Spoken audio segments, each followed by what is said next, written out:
Bismillahirrahmanirrahim. Assalamualaikum warahmatullahi wabarakatuh. Alhamdulillahi rabbil alamin wal aqibatu lil muttaqin wala udwana illa 'alal zalimin. Allahumma salli wa sallim ala sayyidina Muhammadin wa ala alihi wa sahbihi ajma'in. Amma ba'd. Kaum muslimin wal muslimat, as-saimin wa saimat rahimakumullah, berjumpa kembali dengan kami di Pesantren 19 dengan program spesial menjelang berbuka. Kita bersama menyelami keagungan Al-Quranul Karim melalui ayat-ayat yang Allah jelaskan dalam Al-Quran itu sendiri. Hari ini kita masuki episode yang ke-12 sesuai dengan jumlah hari Ramadan yang kita lewati. Kita berdoa kepada Allah semoga amal ibadah kita yang 12 hari ini Allah terima dan Allah beri pahala yang berlipat ganda, dan juga Allah berikan kesempatan dan kekuatan kepada kita untuk meneruskan hari-hari berikutnya, semakin hari semakin seru, semakin bernilai tinggi di akhir-akhir Ramadan ini. Semoga kita melewati Ramadan mendapatkan ampunan dari Allah Subhanahu wa taala.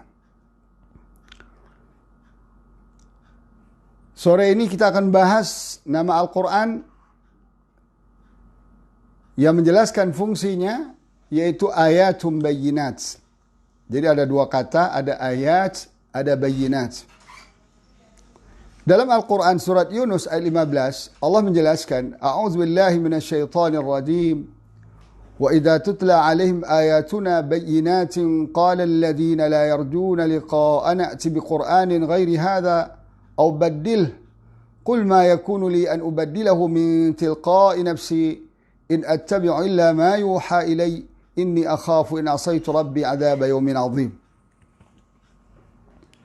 Dan apabila dibacakan kepada mereka ayatum bayyinat, orang yang tidak mengharapkan pertemuan dengan Allah di hari akhirat nanti, artinya orang-orang yang tidak faham akhirat dan tidak meyakini adanya akhirat, atau meyakini ada akhirat tapi tidak butuh, seakan-akan tidak butuh kepada Allah dan tidak menyiapkan bekal-bekal untuk akhirat,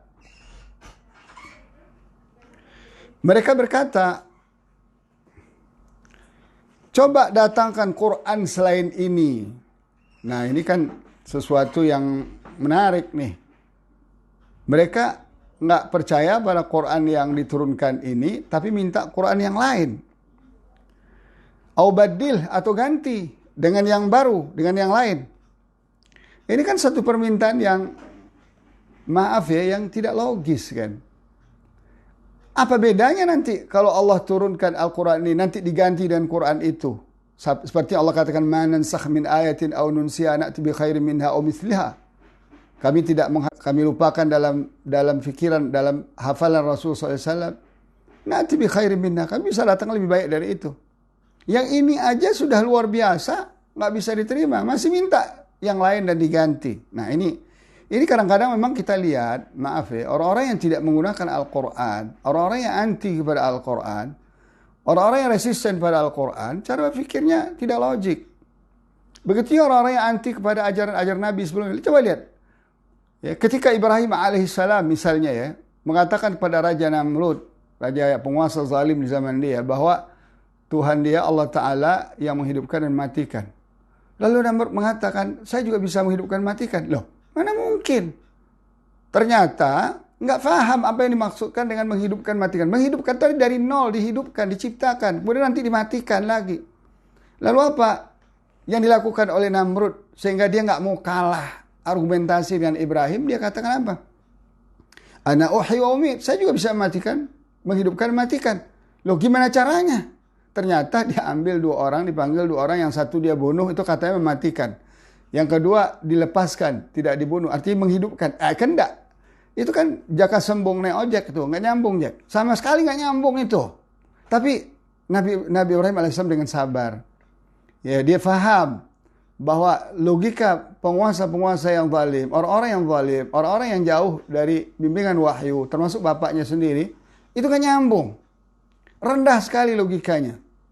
Lalu Ibrahim katakan lagi, dikeluarkan lagi argumen satu lagi yang mematikan. Apa kata Ibrahim? Ya, sesungguhnya Allah yang mendatangkan, menerbitkan matahari dari timur, coba kamu terbitkan matahari dari barat. Nah, fabuhital ladzi kafar. Baru bengong mereka. Tapi tetap nggak mau menyerah. Nah, ini juga begitu. Umat Nabi Muhammad SAW ini juga bukannya mau menerima Al-Quran, dipelajari dengan baik, ya diteliti kata per kata. Apalagi mereka orang Arab, pasti dengan mudah. Kalau Quran itu tidak benar, pasti mereka bisa tahu dengan mudah. Tapi malah apa? Datangkan Quran selain ini atau ganti. Nah, dijawab dengan tegas oleh Allah Subhanahu wa taala. Allah yang menjawab, mengajarkan Rasulullah SAW, "Qul," katakan hai Muhammad, "ma yakunu li an ubaddilahu min tilqa'i nafsi." Saya tidak mungkin bisa merubah. Ya, saya tidak boleh merubah dari atas dasar like and dislike dari dalam diri saya. Jadi ternyata penolakan orang-orang kafir Quraisy, orang-orang kafir terhadap Al-Quran sepanjang masa itu adalah karena like and dislike aja. Bukan karena faham atau tidak faham. Belajar atau tidak belajar, tapi like and dislike. Dan saya tidak akan mengikuti kecuali persis seperti apa yang diwahyukan kepada saya oleh Tuhan saya. Ya. Kenapa? Karena kalau saya melenceng dari wahyu itu, durhaka namanya kepada Allah, Tuhan saya, ya nanti saya akan diberi Allah azab yang besar. Nah, kaum muslimin rahimakumullah. Itulah Al-Quranul Karim. Ayatum bayinat. Difahami dengan mudah.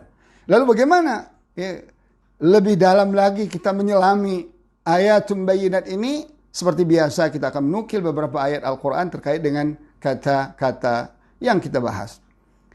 Ayatum bayinat ini ada dua kata. Berarti ada kata ayat, ada kata bayinat. Sekarang kita bahas kata ayat. Ayat. Ayah. Ya. Ayat itu adalah jamak dari kata ayah. Atau ay. Ya. Jamaknya ada dua. Ayat dan ay. Ya. Kalau kita lihat dalam Al-Quran, al-ayah, ya, itu ada yang bermakna al-alamah wal-amarah, ciri-ciri, tanda-tanda. Jadi untuk mengetahui sesuatu itu benar, dari mana kita tahu? Dari ciri-ciri, tanda-tanda. Ini orang alim, ada ciri-cirinya. Ini orang jahil, ada ciri-cirinya. Ini orang kaya, ada ciri-cirinya. Ini orang miskin, ada ciri-cirinya. Quran juga begitu. Sampai Allah katakan dalam surah Al-Baqarah 284, وَقَالَ لَهُمْ نَبِيُّهُمْ إِنَّ آيَةَ مُلْكِهِ أَنْ يَأْتِيَكُمُ التَّابُوتُ فِيهِ سَكِينَةٌ مِّنْ رَبِّكُمْ وَبَقِيَّةٌ مِّمَّا تَرَكَ آلُ مُوسَى وَآلُ هَارُونَ تَحْمِلُهُ الْمَلَائِكَةُ إِنَّ فِي ذَلِكَ لَآيَةً لَكُمْ إِن كُنتُم مُؤْمِنِينَ. Allah jelaskan di sini, ini ada cerita zaman Bani Israel, zaman setelah Nabi Musa alaihissalam, mereka dikirim Allah manusia-manusia bengis untuk menghukum mereka, lalu mereka dijajah, diperangi. Akibat dari mereka menjauhi hukum-hukum Taurat yang Allah turunkan kepada mereka, lebih suka mengikuti hawa nafsu. Salah satu iqabnya, ya, yang Allah kirimkan azabnya, termasuk kita juga umat Islam seperti itu juga kalau kita menjauh dari Al-Quran. Ya, lalu mereka minta kepada Nabi mereka, wahai Nabi, tolong minta sama Allah agar diutus orang raja. Padahal Nabi ada, masih minta raja, lucu kan? Nabi lebih tinggi dari raja. Tapi karena memang Nabi ini memang tidak pernah emosi dan penyayang sekali kepada umatnya, tetap dia minta, lalu Allah kirim.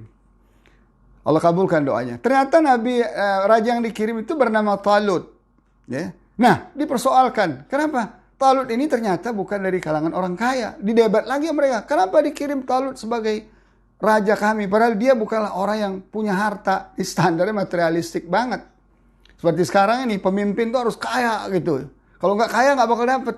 Nah ini fakta. Itu tidak ilmiah, ya, tidak profesional. Lalu dijawab oleh Nabi mereka ini, Allah telah pilih Talut itu karena dia adalah manusia terbaik di zaman itu.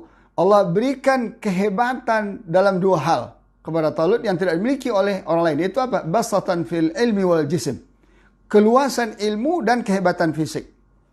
Nah, karena ini akan memimpin perang, tentu dengan ada ilmu yang kuat hebat, ilmu perang dan sebagainya. Kemudian juga dia punya kekuatan fisik. Didebat lagi oleh mereka. Sampai mereka ini tidak mau terima. Lalu dijelaskan oleh nabi mereka ini, nabinya entah siapa, Allah nggak jelaskan di sini namanya, cuma Nabi Yuhum, ya, mimba di Musa, ada nabi mereka setelah Nabi Musa. Lalu dijelaskan oleh nabi ini, Ya, wa qalahum nabiyuhum, nabi mereka tadi berkata, inna ayata mulki, dan ciri-ciri kerajaannya. Nah, ini. Jadi ciri-ciri bahwa Talut ini sudah diangkat jadi raja oleh Allah Ta'ala, ini ada ciri-cirinya. Apa ciri-cirinya? Ayyatikumut tabut. Akan datang kepada kalian tabut. Tabut itu seperti kotak. Fihi sakinatu min rabbikum.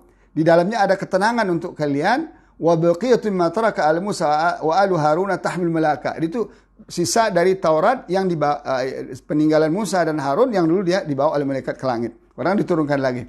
Nah, kaum muslimin rahimakumullah. Ini artinya ayah itu ada tanda dan ciri-ciri.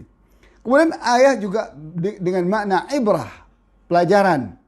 Sebagaimana Allah jelaskan dalam surah Yunus ayat 92, fal yauma, ketika Allah bercerita bagaimana menyelamatkan bangkai Ramses, ya, yang sekarang ada sampai hari ini sudah ribuan tahun yang lalu masih ada.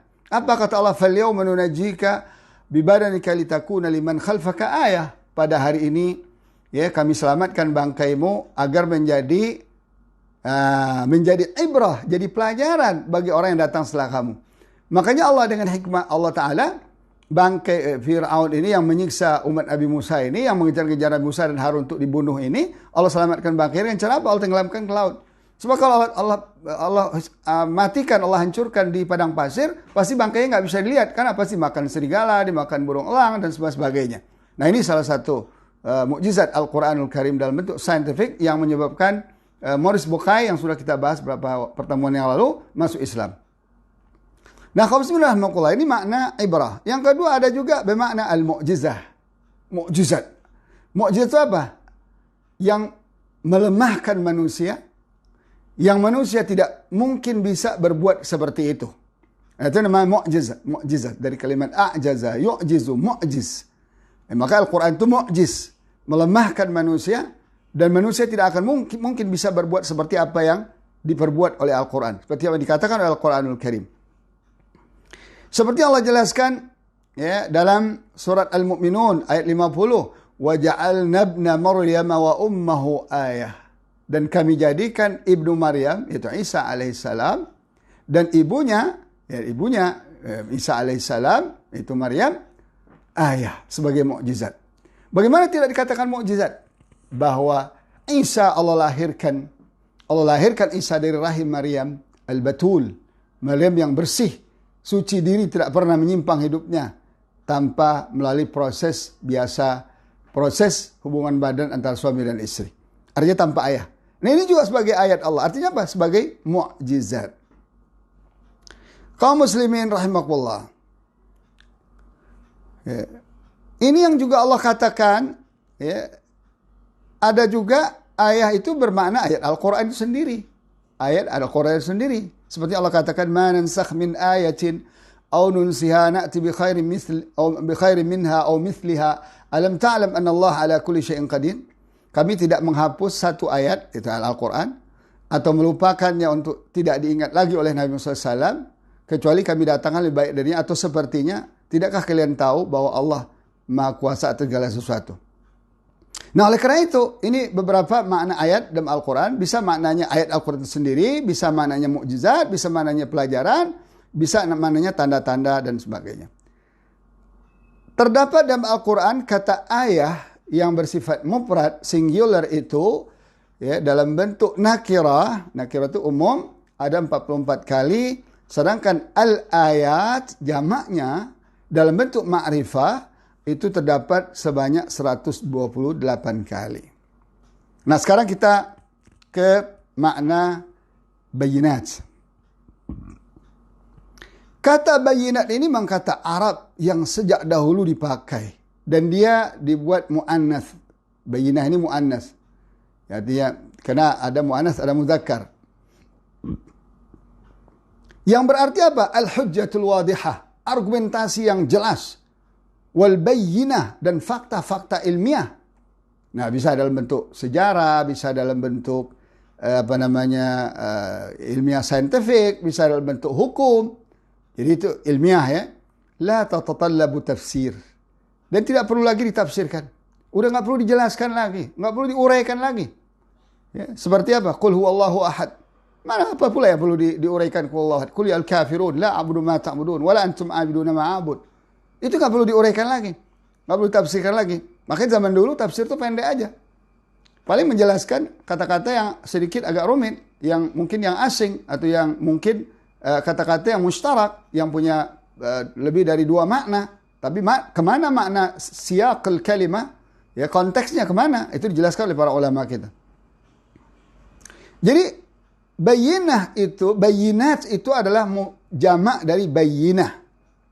Ya sama juga kayak tadi ayah jamak dari ayat, jamaknya ayat, mufradnya ayah. Ini juga bayinah, ya mufrad dan bayinat jamaknya. Dalam Al-Quran kata bayinat tanpa alif lam, yaitu nakira, ya umum, itu ada sekitar 16 kali. Sedangkan kata al-bayinat, yaitu yang ada alif lam, disebut dengan al-ma'rifah, itu ada 10 kali. Sekarang kita lihat satu persatu. Ya. Pertama, ya, kata bayinat itu menjelaskan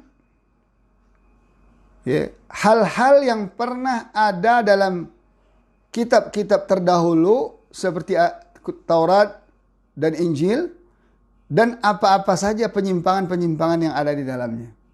Nah, ini subhanallah ya. Nabi Muhammad mana bisa baca sejarah itu, karena pertama jaraknya jauh, kedua Nabi nggak bisa baca tulis, ya. Makanya Allah selamatkan beliau dari tuduhan-tuduhan kotor orang-orang yang tidak mau beriman. Ya, dibilang Nabi itu menukil dari kitab terdahulu. Dari mana menukil? Quran sendiri kalau menukil berarti apa adanya kan? Coba lihat. Logikanya yang nggak sehat, yang nggak tajam itu, yang nggak benar, yang nggak lurus itu. Kalau Nabi Muhammad menukil pasti apa adanya. Tapi faktanya, ya Quran menjelaskan hakikat sebenarnya Taurat dan Injil itu, dan mengkritik Quran sudah menjelaskan penyimpangan-penyimpangan yang ada di dalam Taurat dan Injil yang dilakukan oleh para ulama-ulama Yahudi dan Nasrani. Banyak sekali itu ayat-ayat yang Allah menjelaskan itu. Bahkan Allah katakan, lima talbisunal haqqa bil batil, kenapa kamu campur aduk hak dengan batil dalam kitab Taurat dan Injil itu. Ya, kenapa kamu ta'muruna an-nasa bil birri wa tansawna anfusakum wa antum tatluna al-kitab? Kenapa kamu nyuruh orang berbuat baik padahal kamu sendiri enggak lakukan? Padahal kamu kan baca kitab. Kenapa yuharrifuna al-kalima an mawadhi'i? Mereka rubah-rubah, otak-atik kata-kata, ya, kata-kata dalam Taurat dan Injil itu sesuai hawa nafsu mereka. Dan itu banyak sekali yang seperti itu. Bahkan apa? Mereka tulis dengan tangan mereka sendiri. Jadi benarlah penelitian, ada penelitian saya baca dari Jerman, kalau saya nggak silap, itu menurut pakar, ya, ahli kitab ini, ilmu Taurat dan Injil ini menurut orang mereka sendiri, yang asli dari Injil itu tinggal 15%. Coba ya, mau Injil maupun Taurat tinggal 15%. Artinya apa? Memang Quran mengatakan yaktubunal kitab bi aidihim. Mereka menulis kitab itu dengan tangan mereka setelah Musa meninggal, setelah Isa meninggal. Tsumma yaquluna hadza min indillah. Kemudian mereka berkatakan, "Oh, ini dari Allah." Enggak, bohong. Al-Quran membongkar kebohongan itu. Ini disebutkan ayatim bayinat. Makanya Allah firmankan dalam surah Al-Baqarah 99. Walaqad anzalna ilaika ayatim bayinat. Dia cerita Bani Israel panjang cerita tentang ahlul kitab. Allah bercerita panjang. Kemudian Allah katakan, kami turunkan kepada engkau Muhammad ayatim bayinat. Artinya ayat-ayat yang menjelaskan penyimpangan-penyimpangan yang ada dalam kitab Taurat dan Injil. Wa ma yakfuru biha illal fasiqun. Dan tidak kafir kepada Al-Quran kecuali orang fasik. Ya mereka-mereka yang tidak mau diluruskan itulah yang fasik. Tapi kalau bagi umat, bagi mereka, kaum Kristen yang mau diluruskan, coba lihat sekarang. Ya, di kita berapa puluh pastor-pastor masuk Islam. Di barat sekarang berapa banyak pastor-pastor masuk Islam. Dan mereka ada orang-orang yang ahli. Karena mereka mau diluruskan Al-Quranul Karim. Nah ini makna pertama dari Al-Bayinat. Kemudian kita bisa menemukan juga bimakna al-haqa'iq, fakta sejarah. Di antara fakta sejarah, seperti Allah katakan, inna awwala baitin wudi'a lin-nasi lalladzi bi Bakkah mubarakan wa hudan lil alamin fihi ayatun bayinat maqamu Ibrahim. Surah Ali Imran 96-97. Bagaimana Allah katakan bahwa rumah ibadah yang pertama kali dibangun di atas muka bumi ini untuk manusia di Bakkah, di Makkah. Mubarakan, yang diberkahi, yaitu hudal lil alamin, dan petunjuk bagi alam semesta ini. Di situ kata Allah ayatum bayyinat, ada fakta-fakta yang tak terbantahkan, yaitu makam Ibrahim yang kita bisa lihat sampai hari ini. Karena Nabi Ibrahim dengan Ismail dulu yang mengangkat kembali, membangun kembali Ka'bah itu, ya, setelah beberapa lama hilang, hancur, ya, jadi dibangun sejak Nabi Adam alaihissalam, kemudian hilang, manusia itu sudah ada lagi yang tinggal, kemudian Allah suruh Nabi Ibrahim dengan Nabi Ismail untuk membangun kembali. Nah, di situ kelihatan makam, tempat bekas Nabi Ibrahim alaihissalam. Jadi fakta yang tidak bisa dipungkiri. Kemudian juga ada makna lain, yaitu ayat-ayat Al-Quran yang diturunkan. Itu juga ayat juga namanya. Yatluna ayatillahi ana al-lail. Mereka membaca ayat-ayat Allah. Itu ayat-ayat yang ada dalam Al-Quran. Yatluna alaikum ayati rabbikum. Ya. Kemudian Nabi SAW yatlu alaihim ayatihi. Allah bacakan ayat-ayat Al-Quran itu kepada sahabat. Rasulullah bacakan ayat itu kepada sahabat. Dan malaikat Jibril membacakan kepada Rasulullah SAW. Rasulullah membacakan kepada sahabat. Dan 6 sekretaris Rasulullah SAW itu menulis ayat-ayat, setiap ayat yang dibacakan oleh Rasulullah SAW. Kemudian ayat itu juga bisa bermakna ayat kauniyah. Itu ayat ayat Allah yang ada di alam semesta ini. Ya, kemudian wal mu'jizat. Seperti Allah katakan dalam surah Al-Jathiyah ayat 4, wa fi khalqikum wa ma yabutsu min dabatin ayatun liqaumin yuqinun. Dan dalam penciptaanmu dan semua makhluk yang Allah sebarkan di atas muka bumi ini ada ayat. Artinya ada dia ayat kauniyah, penciptaan, dan ada mukjizat Allah yang ada yang bisa dipahami oleh orang-orang yang meyakini. Kemudian juga bahkan Allah menjelaskan, sanurihim ayatina fil afaq. Ya, kami akan jelaskan ayat-ayat kami. Jadi ciptaan-ciptaan kami fil afaq yang berupa mukjizat itu dalam jagat raya ini, wa fi anfusihim, dalam diri manusia sendiri, hatta tabayyana lahum annahu al-haq, sampai nyata bagi mereka bahwa Al-Quran itu adalah sebuah kebenaran. Ya, kaum muslimin rahimakumullah. Maka ayat yang kedua ini dengan ayat pertama berbeda stressingnya dari hasil pengamatan para ulama kita. Oleh karena itu, ya, kaum muslimin rahimakumullah, apa kesimpulan dari mana ayatum bayyinat ini? Bisa kita simpulkan bahwa ayat Allah katakan bahwa Al-Quran ini adalah ayatum bayyinat. Ya. Wa idza tutla alaihim ayatum bayyinat, bisa kita simpulkan setelah memahami kata ayat dan bayyinat yang ada dalam Al-Quran sendiri dari berbagai macam versi maknanya dan beberapa versi ayat yang ada di sana, yang katanya dicantumkan di sana, kita bisa memahami bahwa Al-Quran ini terdiri dari ayat-ayat yang bayyinat. Itu artinya ayat-ayat Quran yang bayyinah, yang jelas, ilmiah, ya, nyata, mukjizat. Di dalamnya ada pelajaran-pelajaran, ada fakta-fakta, ada hujjah-hujjah, argumentasi-argumentasi. Apakah argumentasinya sejarah? Apakah argumentasinya itu hukum? Apakah argumentasinya itu tentang isyarat saintifik, ilmu kauni yang terkait dengan ciptaan Allah, ciptaan manusia? Itu semua dalam Al-Quran. Itulah ayat Al-Quran. Bahkan di situ juga Allah jelaskan hukum-hukum Allah, dan Allah jelaskan perintah-perintahnya, larang-larangannya, dan cerita-cerita umat-umat terdahulu, cerita-cerita para nabi dan umat-umat yang durhaka, bagaimana umat-umatnya bisa menyimpang padahal nabinya ada. Ya, apa sebab-sebabnya? Faktor-faktor psikologis apa yang buat mereka seperti itu, membangkang seperti itu, menyimpang dalam kehidupan? Itu diuraikan semua dalam Al-Quran dan fakta yang tidak bisa terbantahkan. Dan juga Al-Quran menjelaskan penyimpangan-penyimpangan yang ada dalam kitab-kitab mereka yang ditulis oleh para ulama mereka.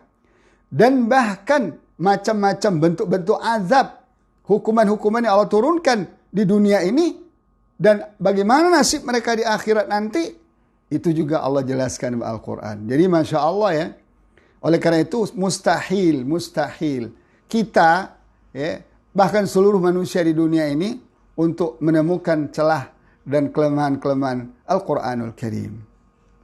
Ya, bahkan Al-Quran itu satu kata per katanya bermakna mukjizat. Seperti apa? Syifa.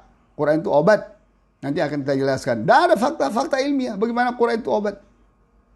Banyak orang sembuh sakit karena baca Quran itu. Lah, sekarang dikasih tahu kalau mau terhindar dari virus corona baca Quran. Orang nggak percaya. Kenapa? Karena sekuler, nggak percaya, nggak beriman pada Quran. Pada Quran itu mukjizat. Tidak sedikit cerita. Nanti pas membahas masalah syifa, saya akan jelaskan nanti contoh-contoh konkret orang-orang yang sembuh karena Al-Quran. Dengan baca Al-Quran. Ya, baca Al-Quran. Apalagi kalau tahu isinya. Ya, bahkan ada cerita seorang, nanti akan saya jelaskan detailnya. Ya, orang yang masih hidup sekarang, ada di Saudi sekarang, orang Mesir, ahli Quran, imam di salah satu masjid di Jeddah. Beliau kena hatinya sirosis, sudah hancur, sudah stadium 4. Sehingga dicek di 2 rumah sakit terbesar di Jeddah. Wah, ini orang sudah sebulan lagi mati. Apa yang terjadi? Dia baca di rumahnya, dia lupakan semua persoalan, dia baca Quran dan berdoa setiap saat, tiap malam, tiap siang malam. Lalu dicek juga mau dioperasi. Mana tahu ada ikhtiar, dia ikut aja dioperasi di Kairo, di Mesir sana. Terus tiba-tiba setelah dicek di laboratorium di rumah sakit itu sebelum dioperasi, dia bilang, "Oh, kok ini orang nggak sakit?" Subhanallah. Ternyata apa yang terjadi? Setelah dicek di 2 laboratorium berbeda, ini orang sehat. Hatinya nggak ada apa-apa, livernya nggak ada apa-apa. Kemudian cek lagi di Jeddah, nggak ada apa-apa. Ternyata ditemukan hatinya sudah dirubah oleh Allah Ta'ala menjadi hati orang yang baru. Seakan-akan sudah dicangkokkan hati yang baru di situ. Sehingga dia bisa fresh lagi, sehat kembali sebagaimana semula. Nah, ini subhanallah. Dan itu banyak fakta-fakta. Maka Allah katakan, wa nunazzilu minal Qur'ani ma huwa shifaa. Begitulah hebatnya, mukjizatnya Al-Quranul Karim. Tinggal kita mau nggak mempercayai dan membuktikannya di dalam kehidupan, dan juga kita jadikan pelajaran pembuktian orang-orang lain.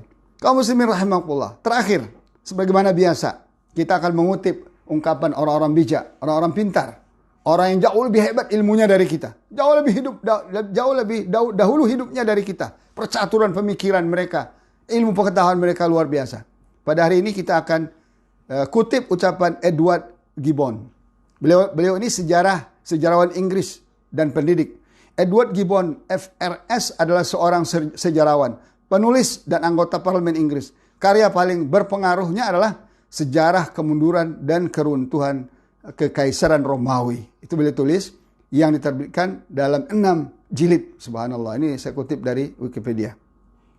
Beliau lahir 8 Mei 1737 ya, di London, Britania Raya, dan meninggal 16 Januari 1794 di London juga, Britania Raya. Apa kata beliau?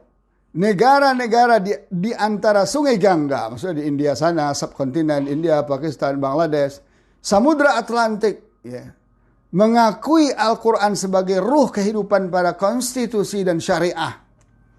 Dalam pandangan Al-Quran tidak ada perbedaan antara kaisar dengan orang miskin yang sengsara. Masya Allah ya, Quran. Hanya Quran yang bisa mengajarkan kesetaraan, kebersamaan, keadilan, persamaan. Selain itu ngomong kosong semua, nggak ada.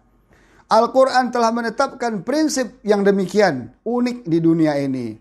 Itu beliau bicara hampir 2 abad yang lalu kan. Artinya perkembangan, kalau beliau lihat perkembangan sekarang, Masya Allah, dia lihat orang-orang umur anak 5 tahun hafal Quran, 7 tahun bisa tafsir Quran. Wah, insya Allah beliau ini luar biasa. Kemudian terakhir beliau tutup ucapannya, Al-Quran adalah bukti terkuat dari keesaan Allah SWT. Orang yang mempunyai iman dan keyakinan terhadap keesaan Allah tidak akan ragu-ragu menerima poin yang dipertimbangkan oleh Islam ini. Islam mungkin agama yang jauh lebih agung dari yang kita kira. Coba lihat, Islam jauh lebih agung dari apa yang kita kira. Kenapa kebesaran Islam? Kebesaran Qur'annya. Nah, oleh karena itu, kaum muslimin rahimakumullah, di bulan yang penuh berkah ini, kami selalu menghimbau agar jamaah dan umat kita ini selalu mendekatkan diri kepada Allah. Tingkatkan pendekatan diri kepada Allah Subhanahu wa taala. Ya, di bulan Ramadan ini berinteraksi dengan intens, dibaca, difahami ayatnya, ditaburkan isinya, dicari perintah-perintahnya, larangan-larangannya. Kemudian dipelajari sejarah-sejarah umatnya, umat terdahulu, saintifiknya, ekonominya, sosialnya, pemerintahnya, politiknya. Pelajari semua. Hubungan internasionalnya dipelajari. Dengan demikian insya Allah iman kita bisa bertambah Al-Quran. Dan Quran benar-benar bisa kita jadikan sebagai sahabat hidup kita. Jangan terprovokasi oleh gaya hidup manusia yang semakin hari semakin parah, semakin menyimpang. Yang penting kita dan keluarga kita selamatkan. Bagaimana caranya? Kita jadikan diri kita dan keluarga kita sebagai sahabat Al-Quran atau ahli Al-Quran. Karena ahlu Al-Quran itu adalah ahlullahi wa khassatuh. Semoga Allah jadikan kita, anak cucu kita, generasi Qur'ani. Subhanakallah bihamdik. Ashhadu an la ilaha illa ant. Astaghfiruka wa atubu ilaik. Wassalamualaikum warahmatullahi ta'ala wabarakatuh.